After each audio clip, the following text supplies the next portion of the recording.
अरे भाई, जब तक तुम धन कमाने लायक हो तभी तुम्हें प्यार मिलेगा इस संसार में।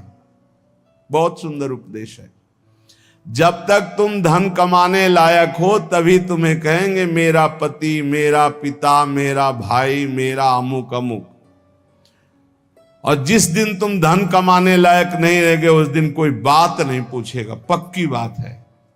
वाह वाह जब चल रहा है तो सब हाथ मिलाएंगे, और जब बुरा समय आएगा तो तुम्हारी गली से निकलना हो ठीक नहीं समझेगी कि अगर उधर निकलेंगे कहीं वो मिल न जाए और कुछ मांग न ले, कुछ कह न दे।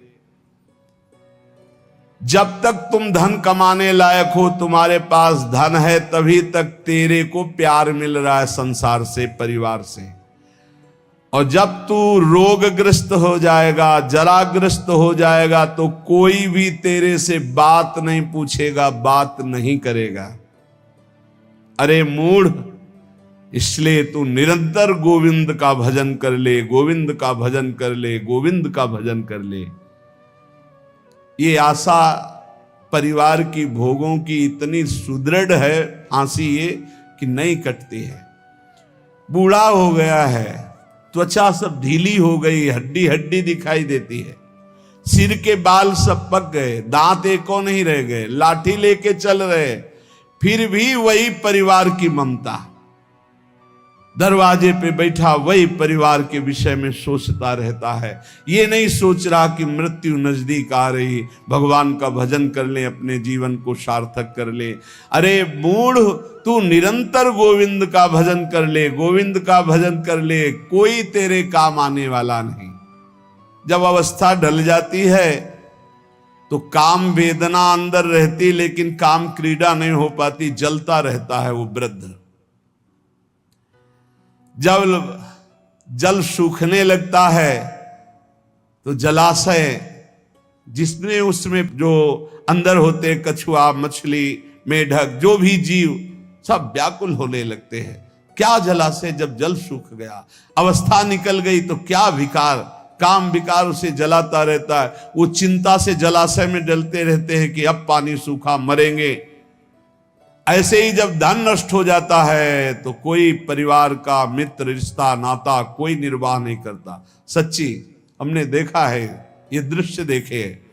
इसी प्रकार अगर तत्व ज्ञान हो गया तो संसार से तुम मुक्त हो जाओगे। इसलिए तत्व ज्ञान प्रदान करने वाले भगवान गोविंद का भजन कर। दिन व्यतीत हुआ, रात आई, रात व्यतीत हुई, प्रातः हुआ, फिर दिन व्यतीत हुआ, फिर सायं आई। तुम्हारी आयु नष्ट हो रही, गए 24 घंटे, अब पता नहीं कितने घंटे, कितने मिनट हैं। शिशिर गई, शिशिर ऋतु, बसंत ऋतु आई, वर्षा आई, ग्रीष्म आई, शरद आई, गए।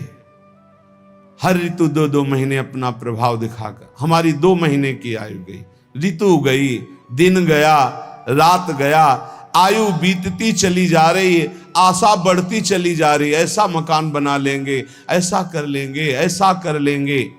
अरे मूढ़, मरने का समय आ रहा है। रोज दिन जा रहा है, रात्रि जा रही, सायं व्यतीत हो रहा, ऋतुएं निकलती चली जा रही हैं। तुम्हें आशा रूपी फांसी ने ऐसा बांध रखा है, इतना कमा लिया, अब इतना कमा लेंगे, इतना कर लिया, वैसा कर लेंगे। ये तुम्हें पता नहीं कि तुम्हें मरना है। तुम्हारी आयु नष्ट होती चली जा रही है। आशा रूपी इस फांसी को काट लो। कैसे? भज गोविंदम, भज गोविंदम, गोविंदम भज मूढ़मते। अरे मूढ़मती, गोविंद का भजन कर ले, गोविंद का भजन कर ले, गोविंद का भजन कर ले। नहीं, मृत्यु के समीप आने पर ये व्याकरण का शब्द डुक्रिंच करने, ये तुम्हारी रक्षा नहीं कर पाएगा। ये व्याकरण, ये पढ़ाई लिखाई, ये तुम्हारी मृत्यु पर विजय प्राप्त नहीं। मृत्यु पर गोविंद गोविंद हरे मुरारे, गोविंद गोविंद मुकुंद कृष्ण, गोविंद गोविंद रथांग पाणे, गोविंद दामोदर माधवेति। ये भगवान नाम ही तुम्हारी रक्षा करेंगे। जिसने गीता जी को पढ़ा, श्रीमद् भागवत गीता जी, कुछ लोग तो इस भेद ही नहीं जान पा रहे हैं कि श्रीमद् भागवत और श्रीमद् भगवत गीता जी अलग है। नहीं जान पाते हैं कई लोगों के ऐसे। जिसने जो युद्ध क्षेत्र में भगवान श्री कृष्ण चंद्रजू ने अर्जुन को 18 अध्याय उपदेश किया, उसे श्रीमद् भगवत गीता जी कहते हैं। और भगवान व्यास देव जी द्वारा रचित श्री सुखदेव जी ने जो 7 दिन में परीक्षित जी को सुनाया, वो श्रीमद् भागवत है। जिसने भगवत गीता को पढ़ा है, गंगा जल के एक बूंद भी आचमन किया है, एक बार भगवान श्री कृष्ण की पूजा कर ली है, यमराज उसकी तरफ आंख उठा के भी नहीं देखेंगे। एक बार भगवत गीता पढ़ा, एक बार गंगा जल का आचमन किया, एक बार भगवान श्री कृष्ण की अर्चना वंदना कर ली, तो यमराज कभी उसकी तरफ नहीं देखेंगे। इसलिए एक बार का जब इतना महत्व है तो तू हर समय भज गोविंदम भज गोविंदम भज गोविंदम मूढ़मते, हर समय गोविंद का भजन कर, गोविंद का भजन। अये मूढ़मती, तेरा कोई साथ नहीं देगा, तू गोविंद का भजन कर। कहते हैं कि ये भजन की अवस्था नहीं है, तो कब भजन की अवस्था होती? बाल्यावस्था खेल कूद में चली गई, जवानी स्त्री में आसक्त भोग में चली गई, वृद्धावस्था रुपया पैसा नाती पनाती इनकी चिंता में चली गई, तो परब्रह्म परमात्मा का भजन करने की कौन सी अवस्था है? अरे जब से होश हो जाए तभी से भजन शुरू कर दो। चेतना जागृत हो, बुद्धि काम करने लगे, राधा राधा राधा गोविंद गोविंद गोविंद भजन करे। अरे मूढ़, कोई तेरा साथ देने वाला नहीं, इसलिए भज गोविंदम भज गोविंदम। इस संसार में बार बार जन्म होता है, बार बार मरण होता है, बार बार 9 महीने माता के गर्भ में रहना पड़ता है। अब तो होश संभाल ले, मनुष्य शरीर मिला है, भगवान श्री कृष्ण की शरण में आ जा और इस अपार संसार से पार हो जा, और हर क्षण गोविंद गोविंद गोविंद ऐसा रट, नहीं बार बार जन्म मरण के चक्र से तुझे कोई नहीं बचा सकता है। रात गई, दिन गए, पक्ष गया, कृष्ण पक्ष शुक्ल पक्ष, महीना गया, अयन उत्तरायण दक्षिणायन, वर्ष गए, कितने वर्ष गए, अब भी तुझे होश नहीं। तू यहां लोगों से राग द्वेष में फंसा है। अरे तेरी मृत्यु का समय आ रहा है, परम पद पहुंचने का उपाय कर। किसी से ईर्ष्या मत कर, मत्सरता मत कर, किसी की निंदा मत कर, किसी से द्वेष मत कर। अंतिम समय आने वाला है, इसलिए गोविंद गोविंद गोविंद ऐसा भजन कर ले। अरे मूढ़, तेरा कोई साथ देने वाला नहीं। माताओं बहनों की तरफ काम दृष्टि से देखकर अपनी क्यों दुर्गति करते हो? कुछ नहीं है। जहां तुम्हें आकर्षण लग रहा है, कुछ नहीं है। मोह विकार है तुम्हारा, अज्ञान का विकार है। बार बार मन में विचार करके उनके चरणों में वंदना करो, उनके प्रति काम भाव करके। गलत दृष्टि से मत देखो, मूढ़, तेरी दुर्गति हो जाएगी। इसके लिए तू गोविंद का भजन कर, गोविंद का भजन कर। माताओं बहनों पर काम दृष्टि करके दुर्गति का कारण मत बन।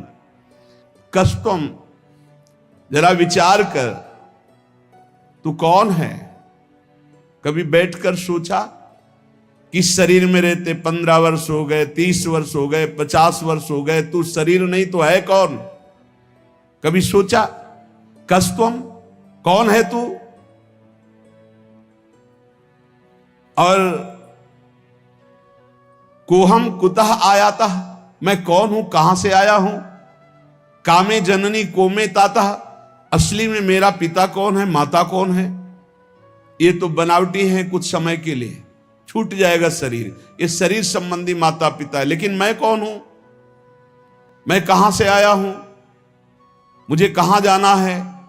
मेरा असली कौन संबंधी है? कभी विचार किया? नहीं विचार किया, इसीलिए संसार में फंस गया। अब विचार कर, शुद्ध विचार के लिए गोविंद गोविंद गोविंद ऐसा नाम जप कर, तो तुझे समझ में आने लगेगा ये संसार असार है। उमा कहूं मैं अनुभव अपना, सत हरि भजन जगत सब सपना। चाहे एक श्लोक ही गीता जी का पढ़े, रोज गीता जी का एक श्लोक पढ़कर अर्थ सहित चिंतन करे। विष्णु शास्त्र नाम, गोपाल शास्त्र नाम, इनका नित्य पाठ करे। 1000 नाम हो जाते हैं। बहुत लाभ मिलता है। 35 मिनट में हो जाता है। बहुत आराम से गाइए तो 40 मिनट में हो जाएगा। रोज गोपाल शास्त्र नाम, विष्णु शास्त्र नाम का पाठ करो। रोज गीता जी के भले चाहे एक श्लोक ही पाठ करो। और कह रहे कि भगवान श्री हरि का नाम कीर्तन, उनका पूजन, उनका ध्यान करो और सदैव संत जनों का संग करो। नेयम सज्जन संगे चित्तम, चित्त संत जनों की वाणी में दे, असंतों की वाणी में ना दे। पर हमें लगता है संत जनों की वाणी में चित्त बहुत कोई भाग्यशाली देता है।